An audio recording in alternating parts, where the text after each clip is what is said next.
Амалдарды орындайық. Бірінші өрнек АВ квадрат минус АС квадрат бөлімінде 2А плюс 8 көбейтілген 3А плюс 12 бөлу АВ плюс АС. Бір бөлшекке жазып көбейтейік, және де түрлендіруге. Мына жерде А-ны ортақ көбейткіш жақшаның сыртына шығаруға болады. Жақшаның ішінде В квадрат минус С квадрат болады. Ол қысқаша көбейту формуласы бойынша екі жақшаға жіктеледі. В минус С, В плюс С деп. Екінші бөлшектің алымымен көбейтеміз, онда 3-ті жақшаның сыртына шығарып жіберуге болады. А плюс 4 қалады. Бөлімінде мұнда 2-ні жақшаның сыртына шығаруға болады. А плюс 4 болады. Көбейту, мұнда А-ны шығарып жерсек, В плюс С болады. Тең, мұнда В плюс С қысқарып кетеді, А қысқарып кетеді, А плюс 4 қысқарып кетеді.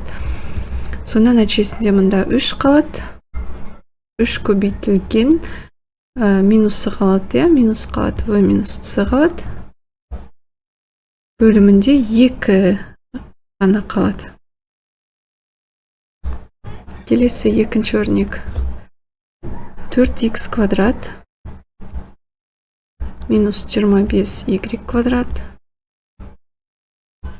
бөлінген х куб плюс 8 бөлу 2х плюс 5y бөлінген х квадрат минус 2х плюс 4.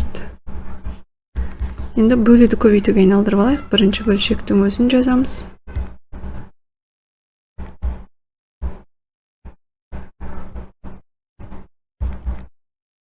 Көбейтеміз, кері бөлшекке алым бөлімен орнына ауыстырамын. 2х плюс 5y-тен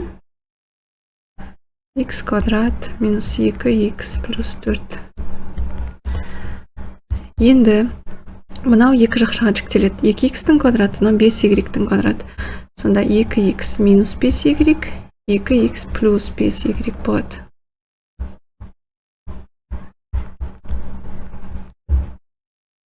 Көбейтеміз, мұнаның өзін жазам. Толымсыз квадрат бұл.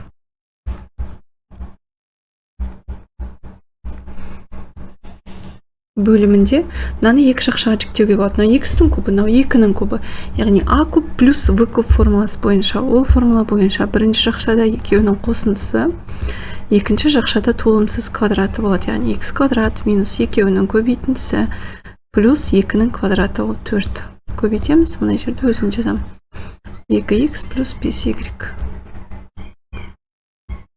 2х плюс 5y-тар қысқарып кетеді. Мына толымсыз квадраттар қысқарып кетеді. Сонда айырмасы қалды. Алымында 2х минус 5y деген. Бөлімінде қосындысы ғана қалады. Х плюс 2. Ары қарай үшінші өрнек. Жазайын. М куб минус n куб бөлінген m плюс n көбейтілген m квадрат минус n квадрат бөлу толымсыз квадрат m квадрат плюс mn плюс n квадрат. Енді бұл жерде астына жазайын бірден. Мынаны екі жақшаға жіктеуге болады тағы да. Бірінші жақшада айырмасы, екінші жақшада толымсыз квадрат, барлығы плюс болады. m квадрат плюс екеуінің көбейтіндісі плюс n-нің квадраты болады. Көбейтілген мына жақшаны екі жақшаға жіктеуге болады. А квадрат минус v квадрат формуласы бойынша m минус n, m плюс n болады. Бөлімі m плюс n-нің өзін жазам. Және толымсыз квадраттың өзін жазам.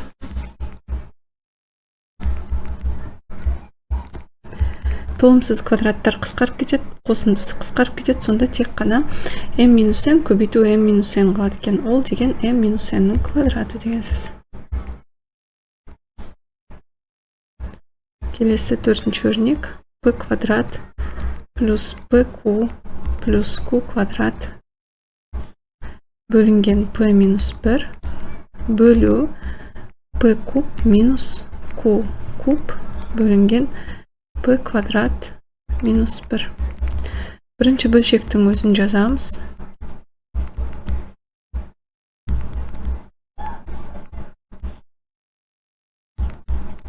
көбейтеміз кері бөлшекке.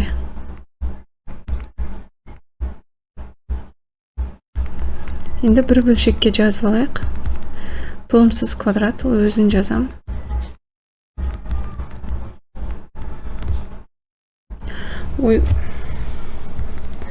Көбейтеміз, мынаны екі жаққа жіктен p-ның квадраты, 1-дің квадраты, сонда p минус 1, p плюс 1 болады.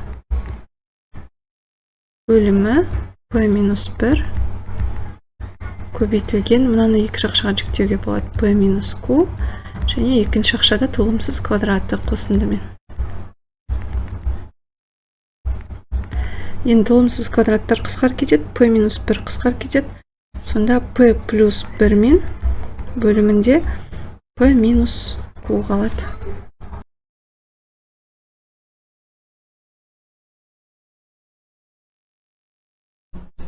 Амалдарды орындаймыз. Бірінші өрнек. 9xy бөлінген 5av көбейтілген 4yz-тан 3av көбейту 4bz бөлінген 3axy. Енді көбейтуде алым-алыммен, бөлім-бөліммен көбейтіп жазып аламыз. Бір бөлшекке.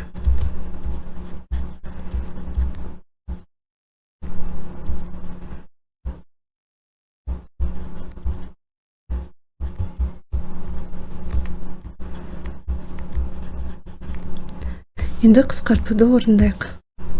Так, 9, 3 пен 3-ті қысқарта салайық, 4 пен 4-ті қысқартайық. Одан кейін x пен x қысқарады, y пен y қысқарады, a мен a, v мен v-ны қысқартамыз, z пен z қысқарады.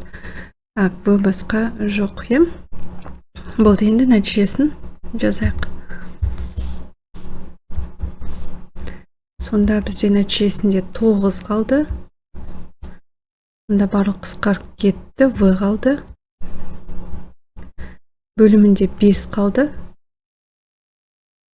Және y a қалды.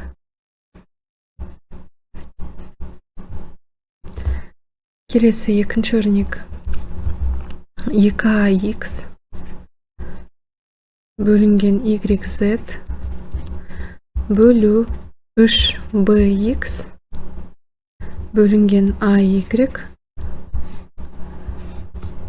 бөлу 9b квадрат z бөлінген 8a квадрат x, y.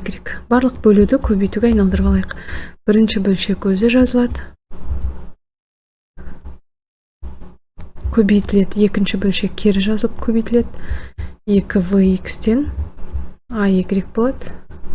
Мына бөлуде көбейтуге айналғанда бөліммен алма орны ауысады. 9v квадрат z-тен 8a квадрат x, y болады.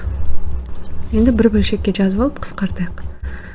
Сонда 2ax көбейту ay көбейтілген 8a квадрат x, y бөлу yz көбейтілген 3bx көбейту 9b квадрат z. Енді қысқартуды орындайық. Сандар қысқармайды. A алымында ғана бар. X бөлімінде міне 1x пен қысқарады. Y мұнда бар. Мына Y қысқарады екеуі. A жоқ дедік. X басқа жоқ. Y басқа жоқ, қысқарып кетті. Ендеше нәтижесін жазамыз. 2 көбейту 8 16. A көбейту A дәрежелер қосылады. 2, 2-ке тағы 2 қосылады. A-ның 4 дәрежесі. Тағы да бізде қалды x, y.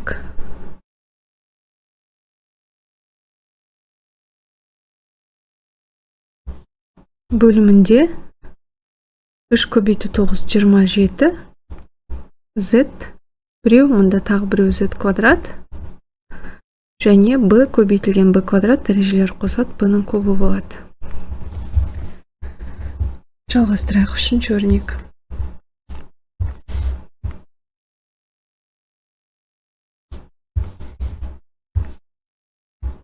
8 b квадрат cd бөлінген 9a-ның 5 дәрежесі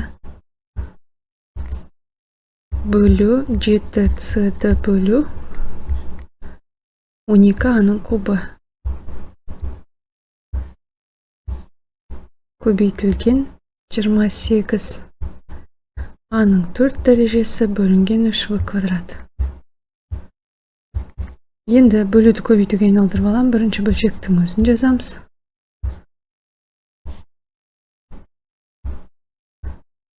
Көбейтеміз кері бөлшекке.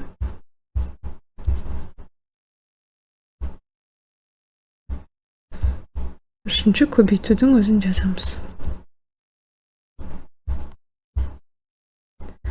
Енді барлығын бір бөлшекке жазып көбейтейік.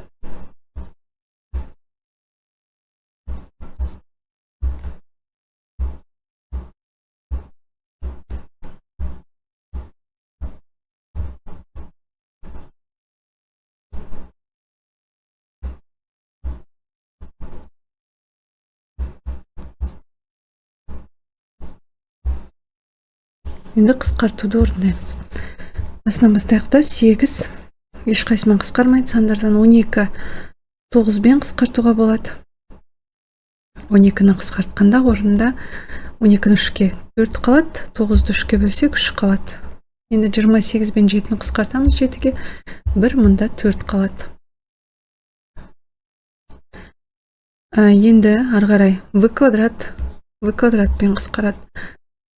c мен c қысқарады, d мен d қысқарады. a-ның кубы a-ның 5 дәрежесімен қысқарады, мұнда 2 дәреже қалады.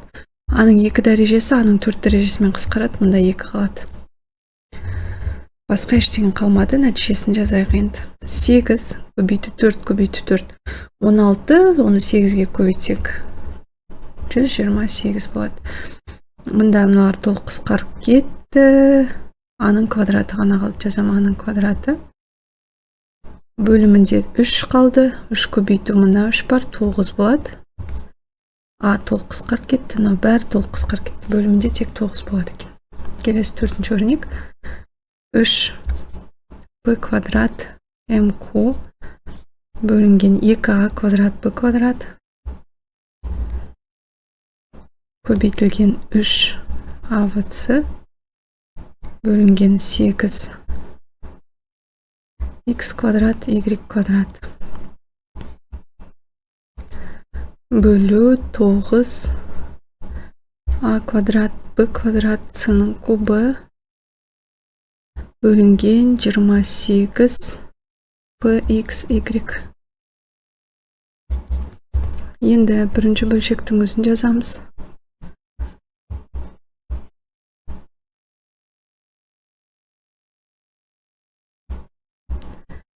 Көбейту екіншісі де өз жазылады, көбейту болып тұр. Мұнда бөлуді көбейтуге айналдырып алайық.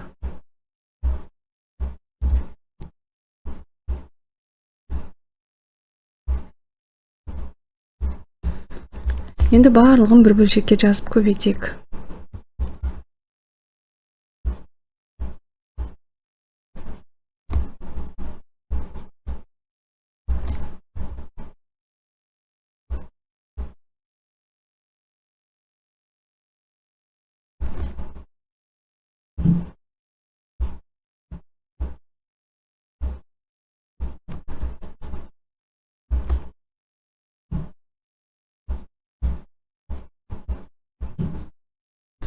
Енді қысқартамыз.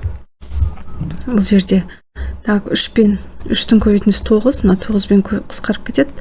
28 бен 2-ні қысқартайық, мұнда 14 қалады орнында, тағы да 8 бен қысқартайық, мұнда 4, мұнда 7 қалады сонда. Арғарай p квадрат бөлімінде p жоқ, m бөлімінде m жоқ, q бөлімінде q жоқ, a мен a квадрат қысқарады, a-ның біреуі қалады, v мен v квадрат қысқарады, v-ның біреуі қалады. c мен c-ның 2 дәрежесі қалады мына жерде. p жоқ. x пен мына x-тің квадраты қысқарады, мұнда біреуі қалады. Мұнда y бар. Мына y пен қысқарады, біреуі қалады. Енді нәтижесін жазайық есептеп. Сандардан 7 қалды. P квадрат. Оған тағы да P қосылады. P көп болады. M басқа жоқ өзін жазамыз. Q басқа жоқ өзін жазамыз. Одан кейін басқа сан жоқ. Енді бөлімін қарайық. Бөлімінде мұнда 4 бар сандардан. Одан кейін A-ның біреуі қалған, мына жерде квадрат бар, екеуі қосылады, куб болады. B-ның біреуі бар, мұнда квадрат бар, қосылады, куб болады. Одан кейін x-тан біреу, y-тан біреу қалған, x, y жазамыз. Одан кейін c-ның квадраты қалған, c-ның квадратын жазамыз.